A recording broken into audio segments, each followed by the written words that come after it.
All right, and we're going to share our screen. And I will get the stopwatch on if I can find it. Oh, my stopwatch is still going. It's been 4 hours. I always forget to turn it off. Uh-uh. All right, and then we'll get this started.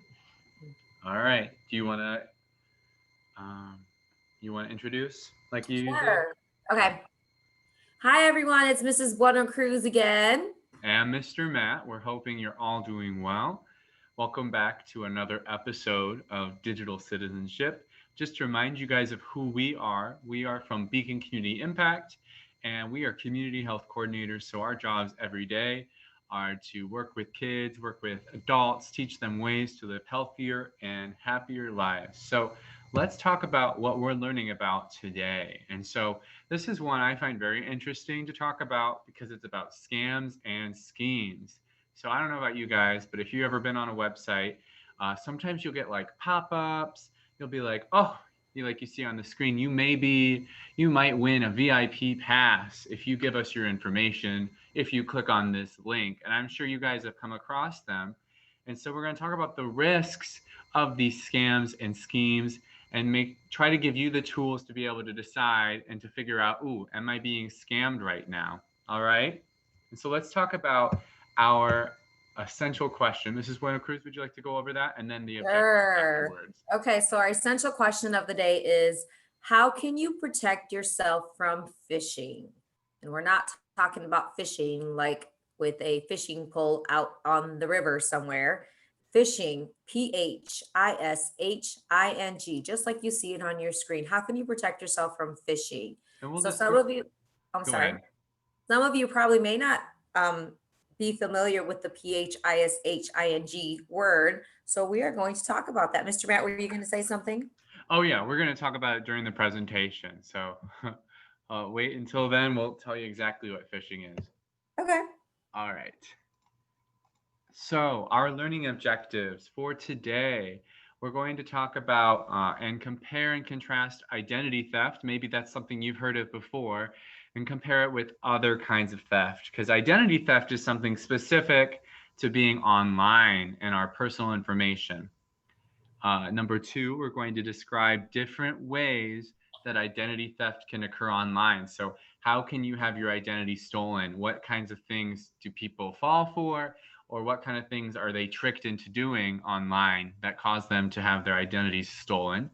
And then number three, we're going to talk about message clues. So, what sorts of things might you see online that would make you think that you're being scammed? So, you can be able to identify examples of phishing based on what you see on the messages online. So, we'll talk about a lot of those things. So, first, let's talk about our question here. And so, it's really just talking about what would happen if someone stole something from you. So, what's something you own that someone else might want to steal?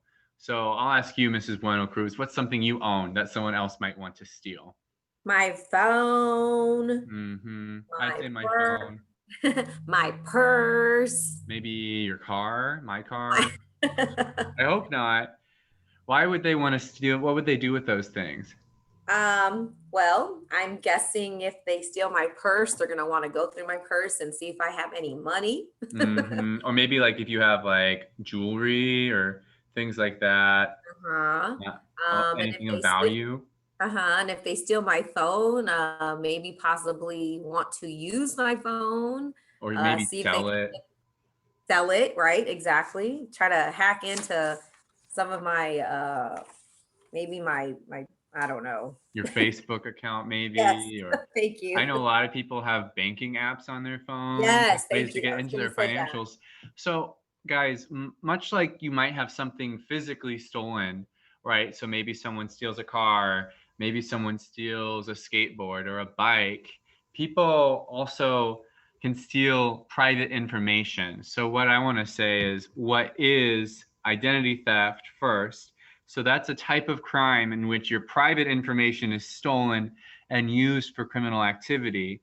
And so that's when they're stealing your personal information So when we talk about private information, that's anything that can be used to identify you because it's unique to you. So it'd be your full name, like first name, middle name if you have one, last name, where you live, maybe a social security card.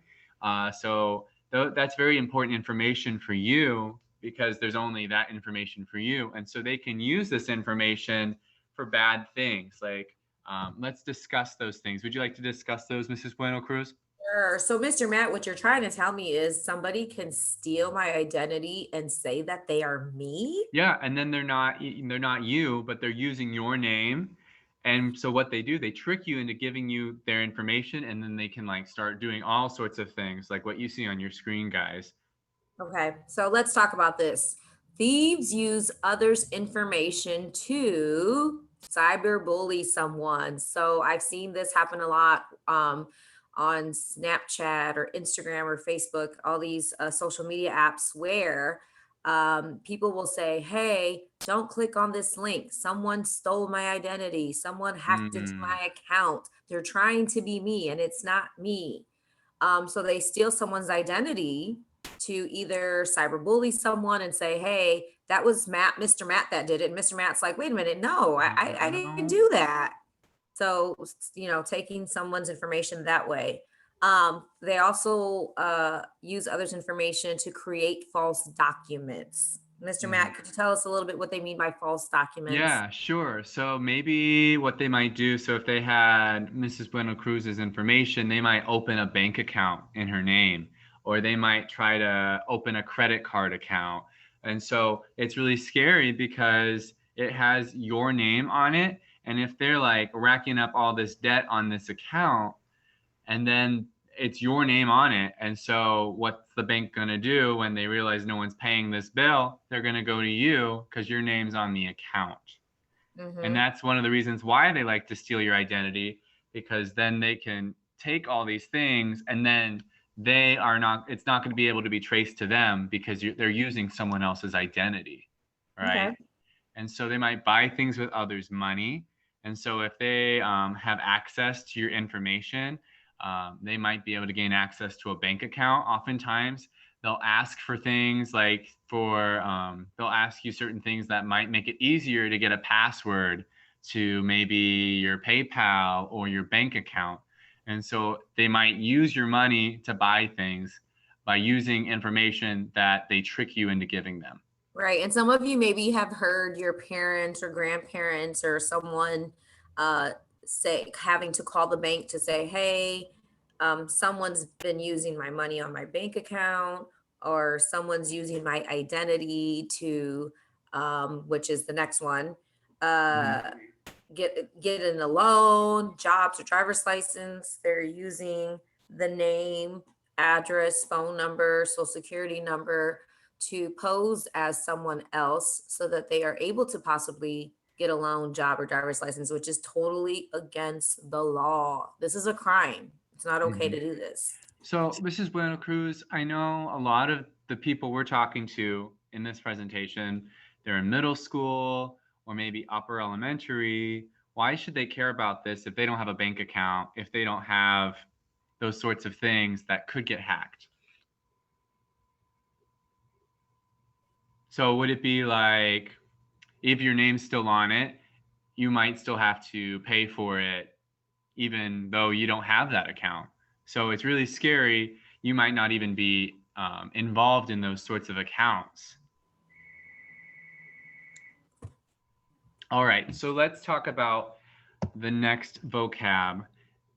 We have an internet scam. And so that's any attempt to trick someone online, usually with the intention of stealing money or private information. So maybe you've seen that on different websites that you're on. It might be like a pop-up or maybe like an email that you get from something, and you might have some gut feeling. Maybe you're getting one of those red flag feelings where you're like, something doesn't seem right, right? And then when we're talking about phishing, Mrs. Bueno Cruz was talking about what phishing is. That's when someone is posing as an institution like a bank or a school. And so it might say, oh, I'm such and such from this bank.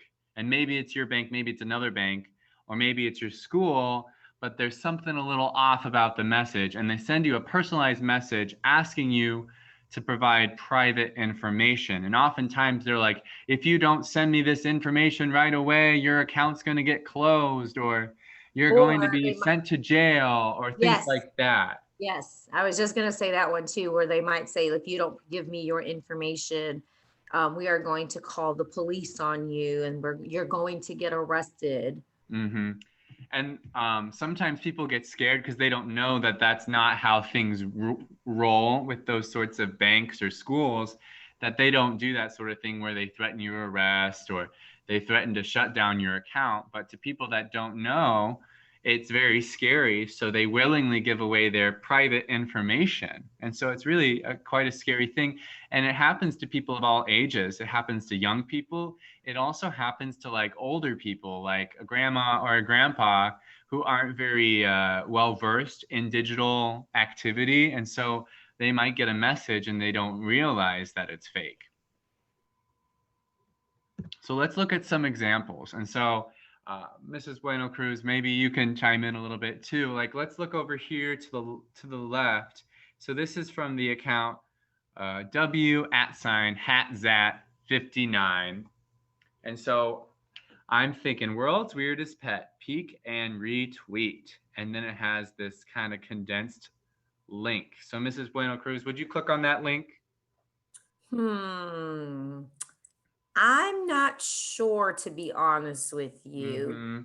Well, Because if it were like a legit account, like maybe from like a zoo, maybe the South Bend Zoo, right. I would be okay with clicking on it. But the fact that it's like a condensed link, it's a shortened link, that makes me think I'm not clicking on that, especially if I don't know who this account is. They don't even have a face there. So I would say no. Yeah, if you're kind of like hesitating and you're not really sure, then I definitely would not click on it. Hmm. But there are some of us who are like, they don't even pay attention to the fact that there isn't a picture there. Hmm. They're not really paying attention to, well, the link looks kind of weird or the name's a little short, and they just want to right away click and say, oh, weirdest pet. Let me see what it is. Oh, yeah. And it catches your attention, right? Who doesn't want Yes. to see Yes. a cool animal, right? Correct. So you have to be careful before you click on something. Just Hmm. really start paying attention. Now that we're talking about this, the next time you think you're going to click on something, really pay attention to the things that we're telling you right now, so that you don't end up clicking on something that you're not supposed to. Yeah, and if you click on it, you might be infecting your computer with a virus. Virus. And Mhm. so it might be something that you'd have to get fixed, or maybe it might compromise your whole device. But something I do when there's some wonky or weird app, like weird URL or weird website, what you can do is if you take your mouse and you hover it over the link, it'll Yes. show the whole URL. Because sometimes they'll make it like a little thing, but if you hover the mouse over it, you can see the whole website. So let's talk about Gen Z. Awesome Video Games will give away free subscriptions to the first 200 people to repost. Good luck. Here's the link. What do you think, Mrs. Bueno Cruz?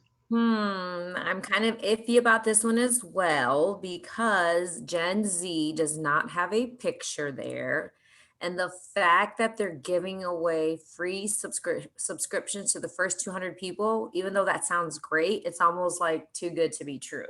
Right. I think that's a good point, Mrs. Bueno Cruz. If it seems too good to be true, it is not, it's not true. Right? People aren't going to give things away. People aren't going to do those sorts of things just to do that. That's what they do to kind of catch your attention and make you want to click on the link right away or to give that information. And then these two. Dan says you have the flu. Sorry you can't be here for the school play. But guess what? You can watch live at Oak School Drama Club live. What about this one? I'm going to guess yes, because maybe this person does know somebody named Marie Mm-hmm. Velez. They're actually stating the name of the school. So I'm going to guess yes.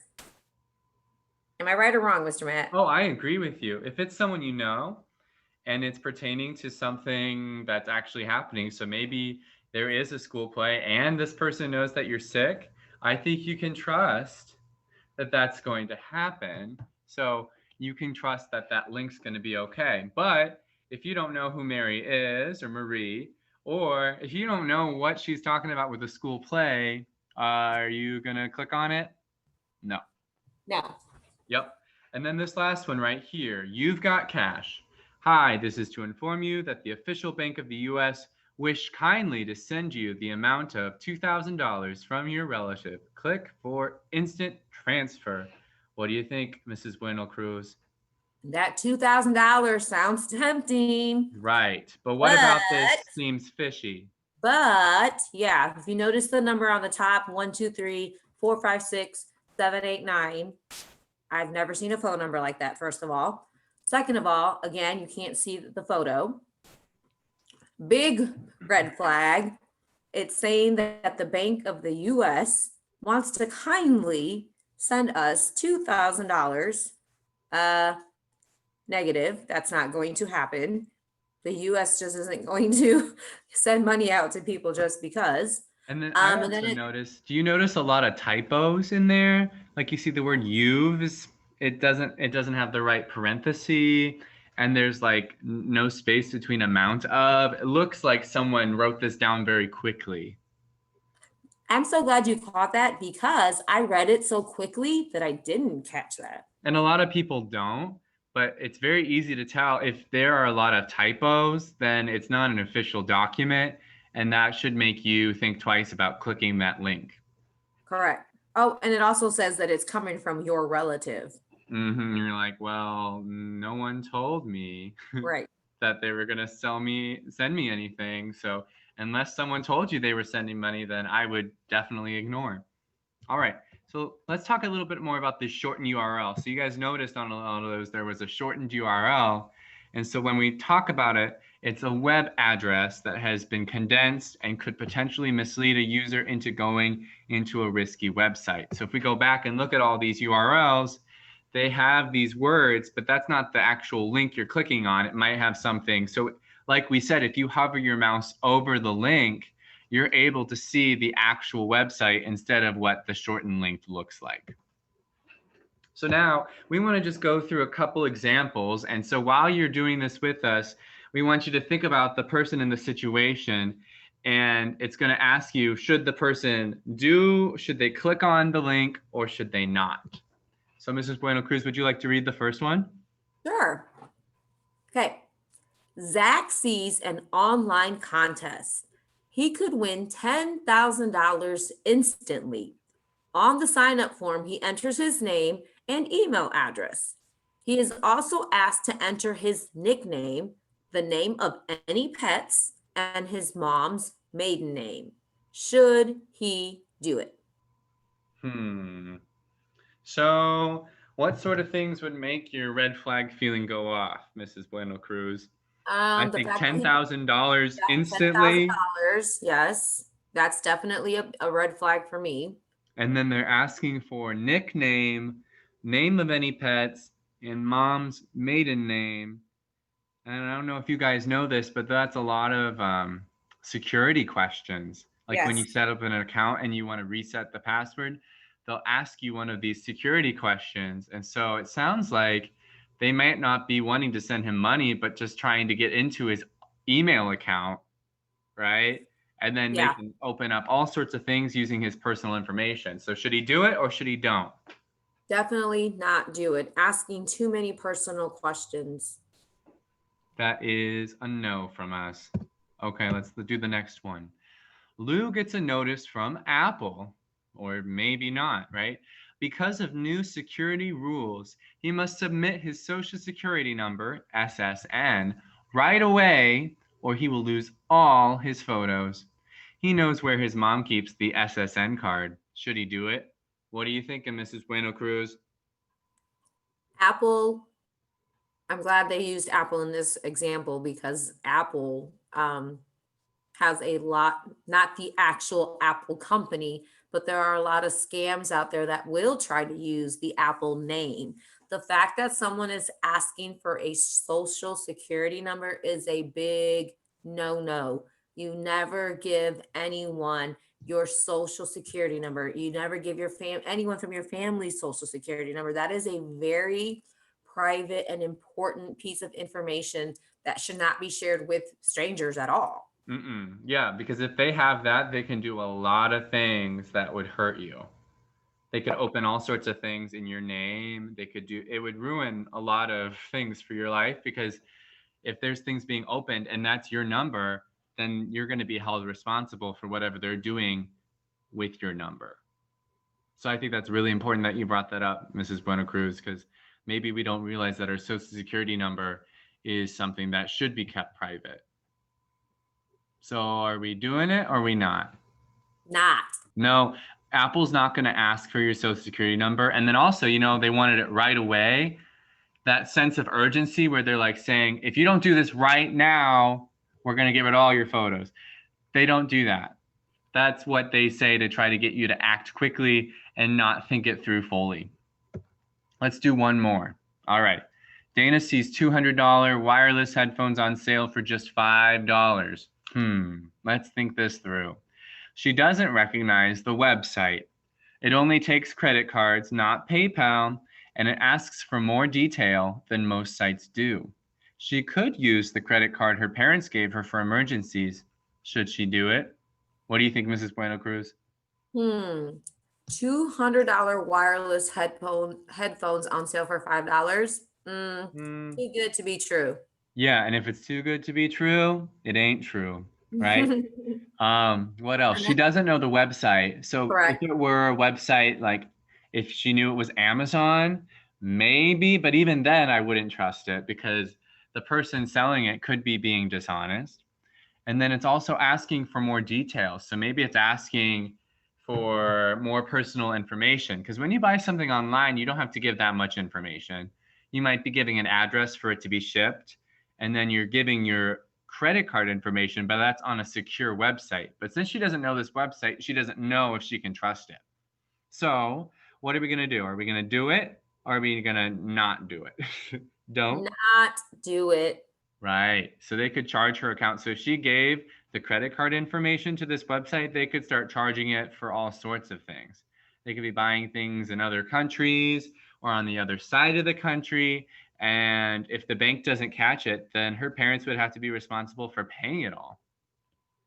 I wouldn't want anyone's parents to have to be on the hook for that.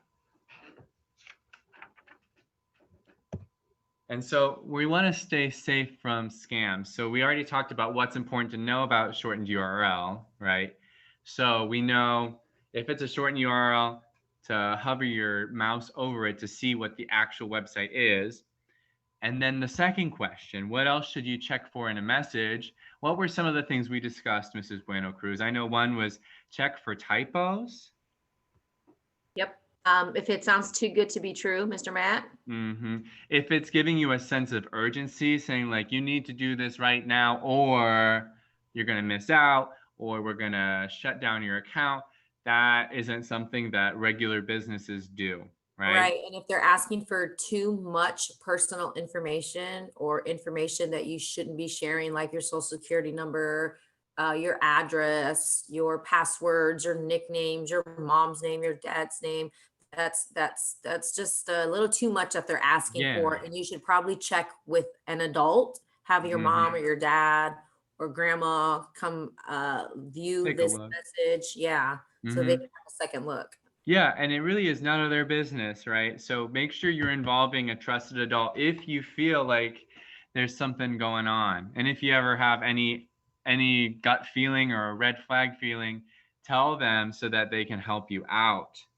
And then also, we just want to end with this last message of we care about everyone's privacy. And so my challenge to you guys, we're talking about maybe you're really good at spotting when you see these scams online because you've seen them a lot.